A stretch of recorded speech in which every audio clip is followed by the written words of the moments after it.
Jom hari ini kita betulkan huruf Ra dalam bacaan Bismillah. Bismillahirrahmanirrahim. Satu ayat yang setiap daripada kita paling kurang sehari 17 kali kita baca. Tetapi pada huruf Ra tu, minta maaf sangat saya cakap macam ni, ramai yang baca dengan salah.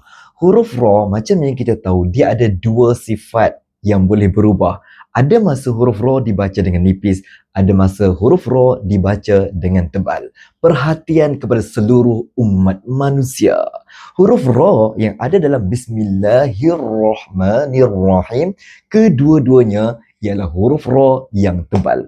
Jadi tak boleh kita baca Bismillahirrahmanirrahim. Hir, nir, yang tu kita dah nipiskan sebutan huruf Ra. Sepatutnya kita baca dengan Bismillahirrahmanirrahim.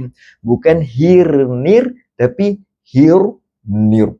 So, cuba praktikkan sebutan ni. Biasakan yang betul, betulkan yang biasa. Jangan lupa untuk share dalam grup family sebab barangkali ada family kita yang tersilap sebutan huruf Ra dalam bacaan Bismillah selama ini.